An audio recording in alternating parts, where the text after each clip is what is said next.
राम रामेति रामेति रमे रामे मनोरमे सहस्त्र नाम तातुल्यम राम नाम वरानमे। जय श्री राम। आप सभी को दशहरा की हार्दिक शुभकामनाएं।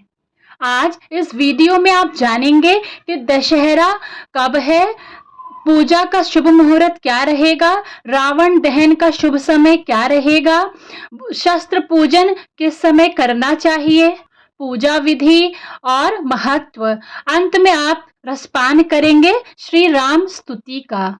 इस साल दशहरा का त्योहार 24 अक्टूबर को देश भर में मनाया जाएगा। इस दिन रावण दहन का भी विधान है। दशहरा या विजयदशमी का त्योहार बुराई पर अच्छाई का प्रतीक है। इस साल दशहरा 24 अक्टूबर 2023 दिन मंगलवार को मनाया जाएगा। हर साल शारदीय नवरात्रि के अंतिम दिन को दशहरा के रूप में मनाते हैं। विजयदशमी को रावण नामक राक्षस पर भगवान श्री राम की विजय के रूप में मनाया जाता है। विजयदशमी को महिषासुर नामक दानव पर देवी दुर्गा की विजय के रूप में भी मनाया जाता है। विजयदशमी को दशहरा या दशहरा भी कहते हैं। आइए, दशहरा का त्योहार बुराई पर अच्छाई का प्रतीक है। इसी दिन विजयदशमी के दिन माँ दुर्गा ने महिषासुर नामक दानव का अंत किया था और भगवान श्री राम ने रावण का अंत किया था। इसीलिए इसे विजयादशमी कहते हैं, क्योंकि इसी दिन दुर्गा माता और प्रभु श्री राम को विजय प्राप्त हुई थी। आइए पहले जान लेते हैं इस दिन का शुभ मुहूर्त। 24 अक्टूबर को दशमी तिथि की शुरुआत 23 अक्टूबर शाम 5:44 से होगी और इसका समापन 24 अक्टूबर 2023 को दोपहर 3:14 पर होगा। इस दिन सूर्योदय सुबह 6:31 पे रहेगा और सूर्यास्त 5:50 पर होगा। ब्रह्म मुहूर्त 4:55 से 5:43 तक रहेगा। अभिजीत मुहूर्त 11:48 से 12:33 तक रहेगा। राहु काल दोपहर 3 बजे से 4:25 पे रहेगा। राहु काल में किसी भी तरह का नया कार्य या शुभ कार्य करने से बचना चाहिए। दशहरा के दिन शस्त्र पूजन का जो समय रहेगा वह दोपहर 1:58 से दोपहर 2:43 तक रहेगा।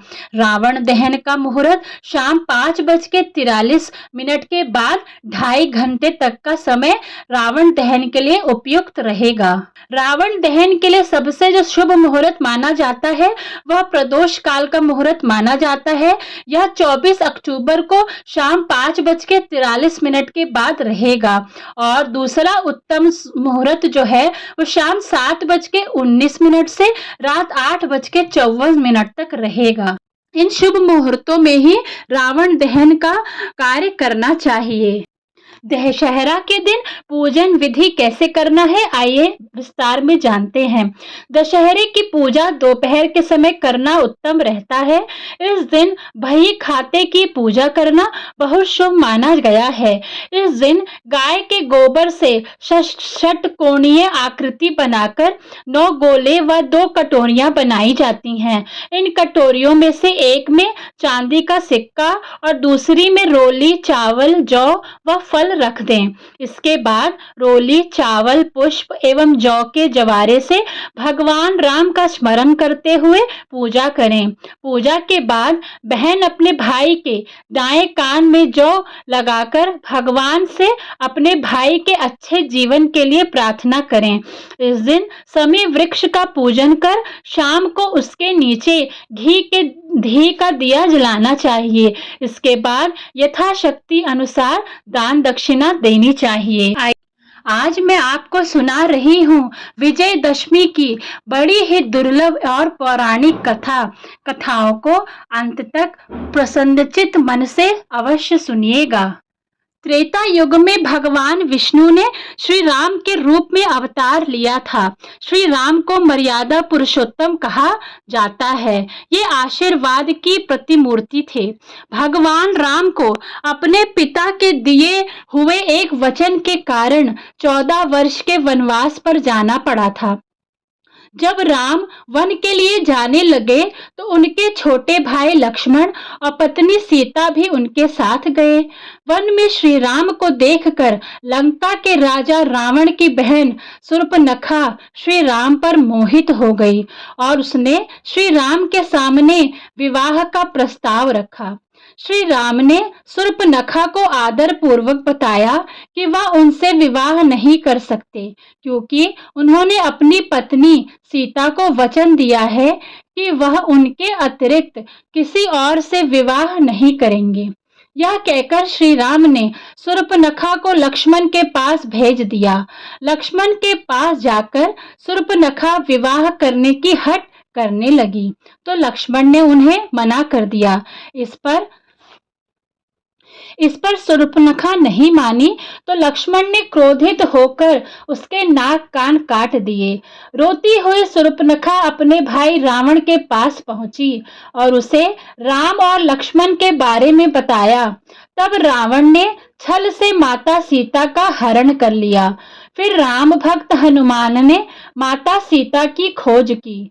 बहुत समझाने के बाद भी जब रावण माता सीता को सम्मान पूर्वक श्री राम के पास भेजने के लिए तैयार नहीं हुआ तो श्री राम ने उसका वध कर दिया और माता सीता को लंका से वापस ले आए। श्री राम ने जिस दिन रावण का वध किया उस दिन शारदीय नवरात्र की दशमी तिथि थी, इसलिए इस त्योहार को विजयदशमी भी कहते हैं।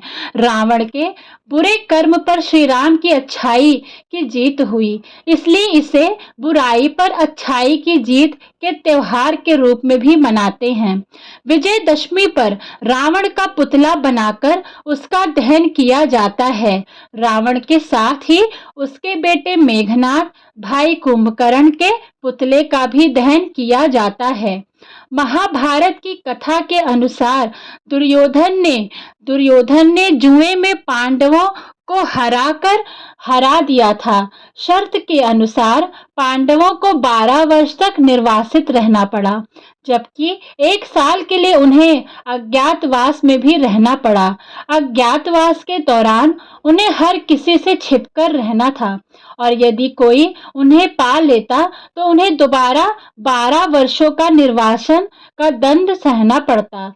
इस कारण अर्जुन ने उस 1 साल के लिए अपनी गांडीव धनुष को शमी नामक वृक्ष पर छुपा दिया था और राजा विराट के लिए एक बिहनला का रूप धारण कर कार्य करने लगे।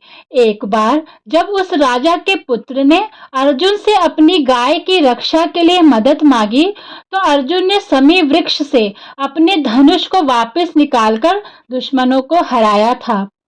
एक अन्य कथा के अनुसार भगवान श्री राम ने लंका की चढ़ाई के लिए अपनी यात्रा श्री गणेश किया तो शमी वृक्ष ने उनके विजयी होने की घोषणा की थी। एक और ही बहुत प्रचलित कथा इस दिन सुनी जाती है, आइए वह भी विस्तार में सुनते हैं। एक बार माता पार्वती ने शिवजी से विजयदशमी के फल के बारे में पूछा। शिवजी ने उत्तर दिया, अश्विन शुक्ल दशमी को सायंकाल में तारा उदय होने के समय विजय नामक काल होता है जो सर्व मनोकामना पूरी करने वाला होता है। इस दिन श्रवण नक्षत्र का संयोग हो तो और भी शुभ हो जाता है। भगवान राम ने इसी विजय काल में लंकापति रावण को परास्त किया था। इसी काल में शमी वृक्ष ने अर्जुन के गांडीव धनुष को धारण किया था। आइए दशहरा का धार्मिक महत्व जानते हैं। दशहरा पर ही हुआ था रावण का अंत। दशहरा पर्व पर 2 शुभ योग बन रहे हैं। इस दिन जगह जगह रावण दहन किया जाता है। कहा जाता है कि रावण के पुतले को जला हर इंसान अपने अंदर के अहंकार क्रोध का नाश करता है। इस दिन माँ दुर्गा की प्रतिमाओं का विसर्जन भी किया जाता है। ऐसी मान्यता है कि रावण का वध करने कुछ दिन पहले भगवान राम ने आदि शक्ति माँ दुर्गा की पूजा की और फिर उनसे आशीर्वाद मिलने के बाद दशमी को रावण का अंत कर दिया था। विजयदशमी पर ही महिषासुर का वध भी हुआ था। दशमी को ही माँ दुर्गा ने महिषासुर नामक राक्षस का वध किया था, इसलिए इसे विजयदशमी के रूप में भी मनाया जाता है। देश भर में अलग अलग जगह रावण दहन होता है और हर जगह की परंपराएं बिल्कुल अलग हैं। दशहरे के दिन नीलकंठ भगवान के दर्शन करना अति शुभ माना जाता है। इस दिन अगर आपको नीलकंठ पक्षी के दर्शन हो जाएं तो आपके सारे बिगड़े काम बन जाते हैं। नीलकंठ पक्षी को भगवान का प्रतिनिधि माना गया है। दशहरे पर नीलकंठ पक्षी के दर्शन होने से पैसे और संपत्ति में बढ़ोतरी होती है। यदि दशहरे के दिन किसी भी समय नीलकंठ दिख जाए तो इससे घर में खुशहाली आती है और हर कार्य में सफलता मिलती है। दशहरा पर शस्त्र पूजन करने का भी विधान है। नवरात्रि के 9 दिनों तक माँ दुर्गा के पूजन के बाद दशहरे का त्योहार मनाया जाता है। विजयदशमी पर माँ दुर्गा का पूजन किया जाता है। माँ दुर्गा शक्ति का प्रतीक हैं। भारत की रियासतों में शस्त्र पूजन धूमधाम से मनाया जाता है। हथियारों की साफ सफाई की जाती है और उनका पूजन किया जाता है।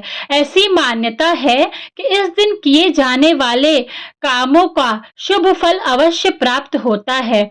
यह भी कहा जाता है कि शत्रुओं पर विजय प्राप्त करने के लिए इस दिन शस्त्र पूजा करनी चाहिए।